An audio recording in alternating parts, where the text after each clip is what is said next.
It's another great pleasure to come to America to meet you all people here.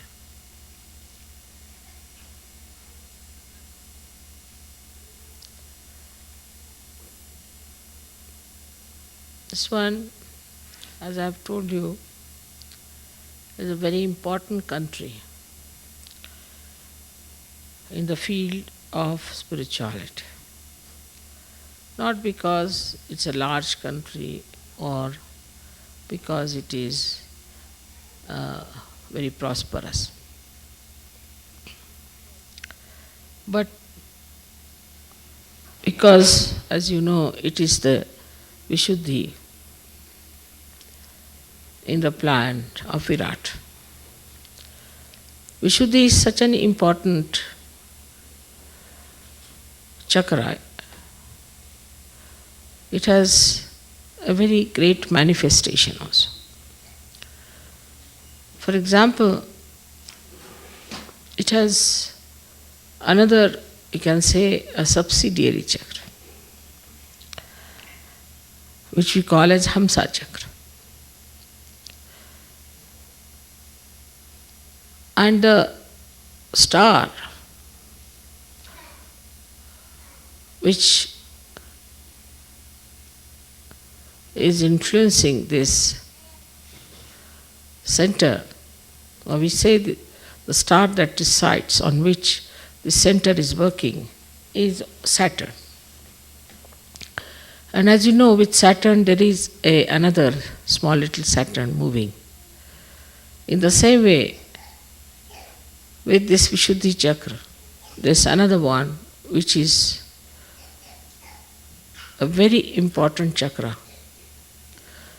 which we call as Hamsa Chakra. We have had a puja of Hamsa Chakra in Germany once. And it has acted, I think,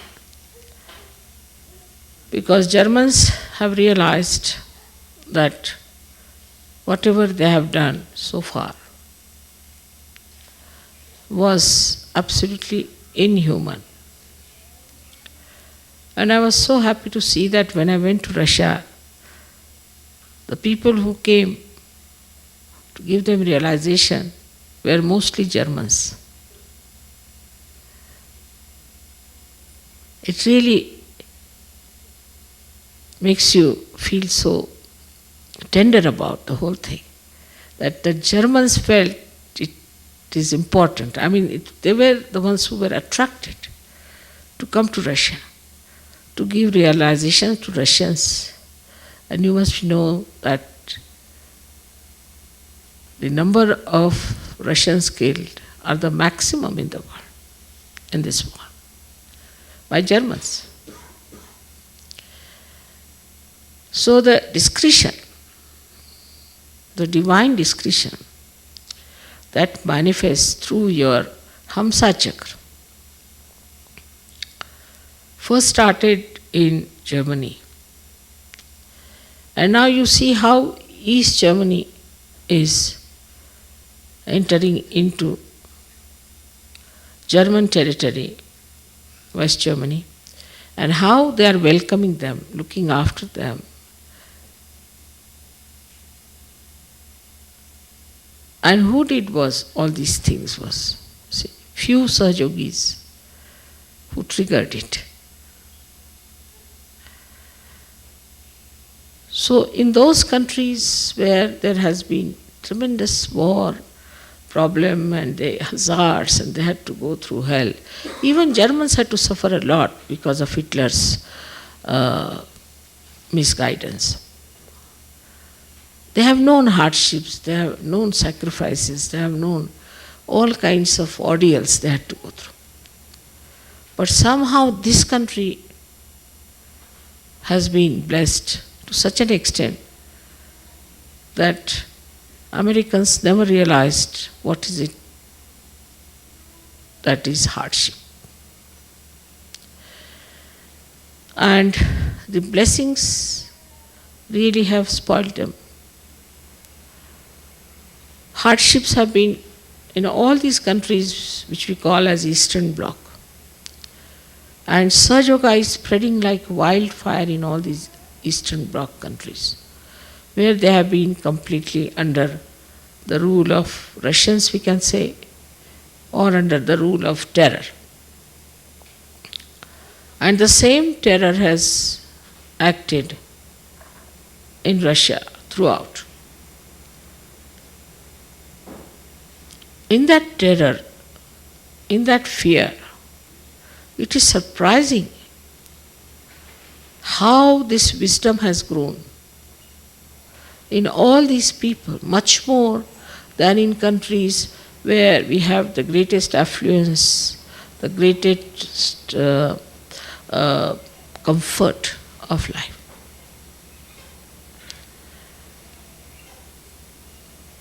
The hardship has taught them, the fear has taught them to be wise. And the best part is the discretion. Now, this being Sri Krishna's country, because he is Kubera, he is the god of wealth. The country is wealthy, no doubt. But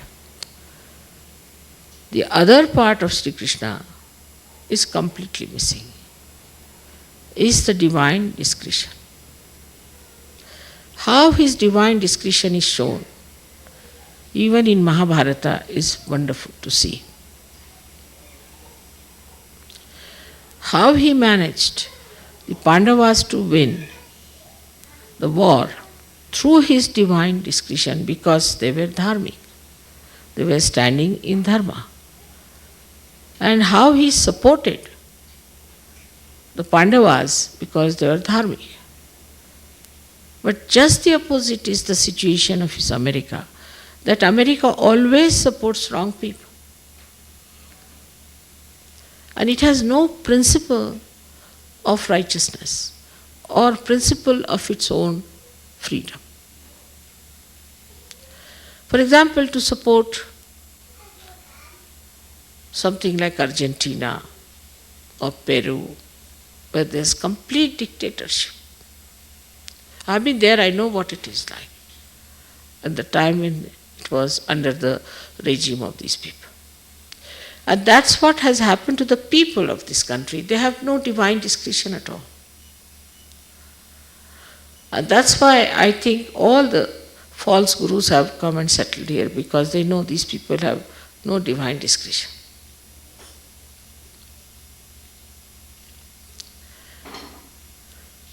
The Hamsa Chakra is so weak here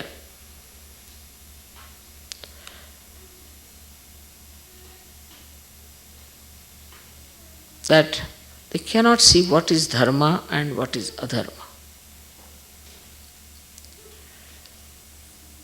Also, the basic principle on which this country became democratic was that this government is for the people, of the people, by the people.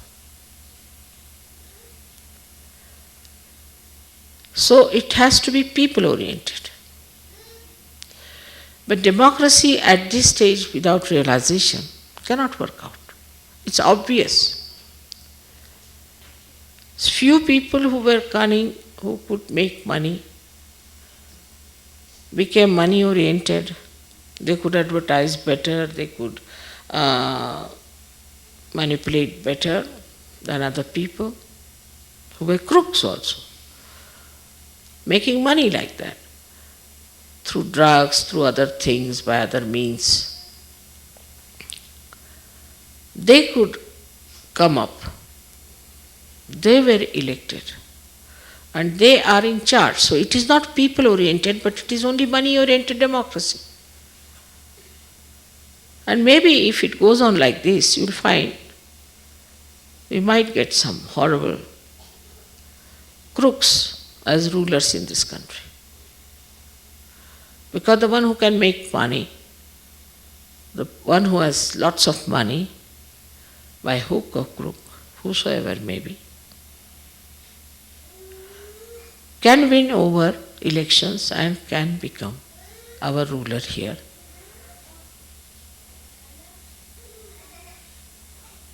So the democracy that was started or was spelled out by Abraham Lincoln is no more there. It's a money-oriented thing. And it has generated such a bad atmosphere all over the world that in the whole world now, the conservatives, the people who think they are conservatives, who are money-oriented people, who don't care for people at all, are becoming the leaders everywhere.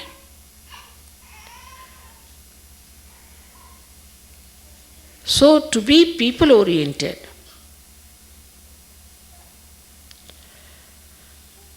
one had to, first of all, understand that you have to have your realization. Otherwise, you do not become a collective being. If you do not become the collective being, you cannot enjoy the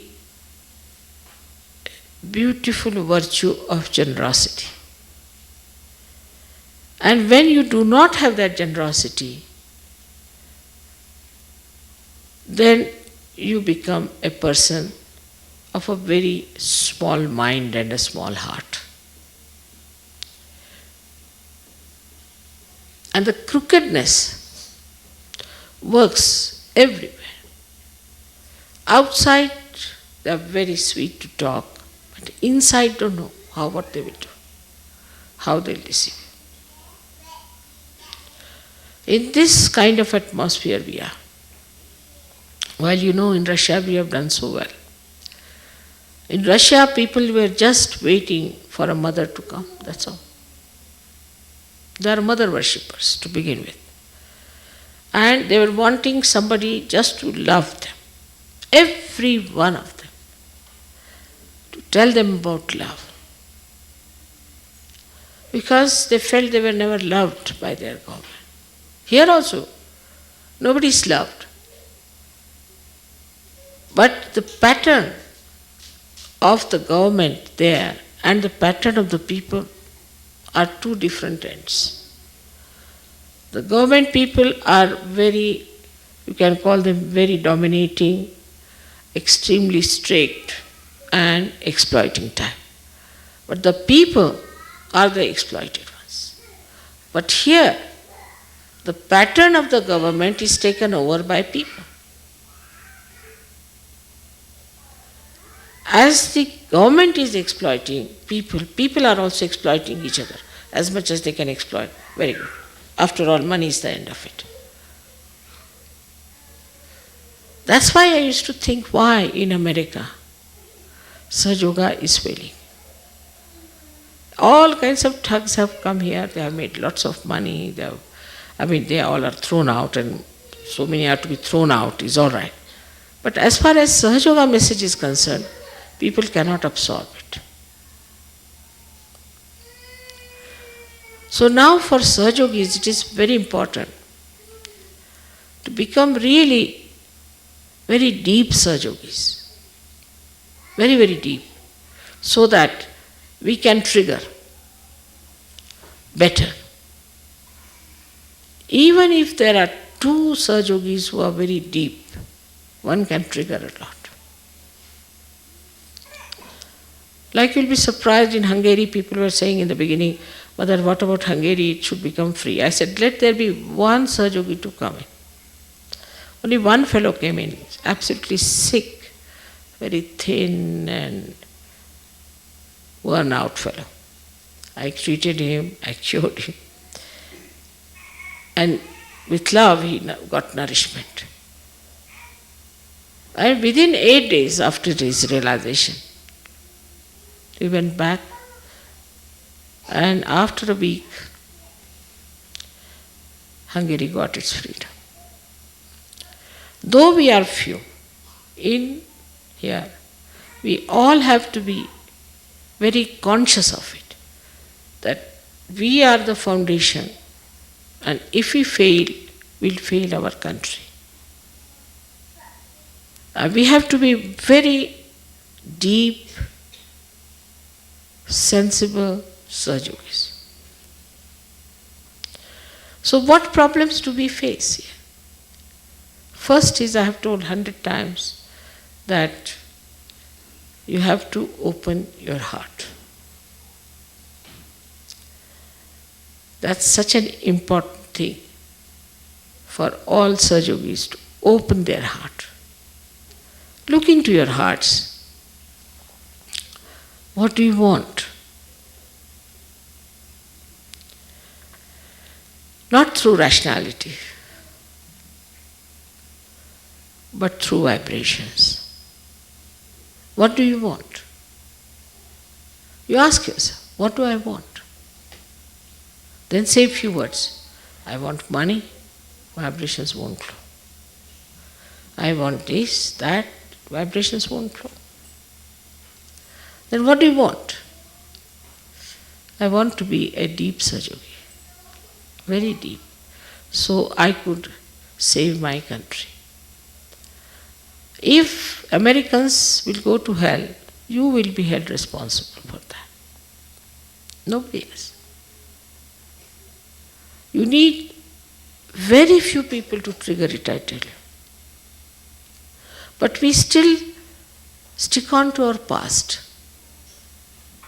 The problems and problems of America are very different type all the time. First is aggressiveness.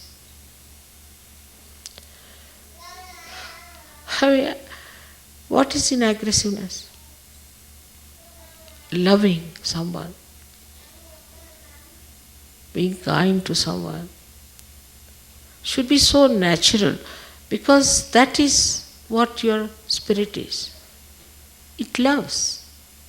It enjoys the love, giving love. So to allow your spirit to manifest, you have to understand its nature. Spirit can never be aggressive, can never dominate. It respects the freedom of another person because it's a free being. So this aggressiveness that we have within us, we have to really challenge it and ask, why are we aggressive? But the understanding about oneself has to be very honest also. Because if you want to justify and if you want to close your eyes to reality, then you cannot improve yourself. And when the depth grows inside you, then it is tremendous. Because this power which is surrounding us, which you know about, which you have felt it, has to flow through a medium which is absolutely clean, egoless, conditionless. But we are so much conditioned. And in this so-called free country, this freedom has conditioned us. It's like a person who is let loose, doesn't know where to go. He bangs his head this side, bangs his head that side, bangs his head that side. And the problems are so funny. Problems which do not exist anywhere exist in this country. You know them very well. With such shocking state that when we think about it, what's going to happen? Where are we going to be? So we are really on a war path in America, I must tell you, for Sahajogis. Really on a war path. Unless and until you take up Sahaja Yoga as your only concern, it's not going to work.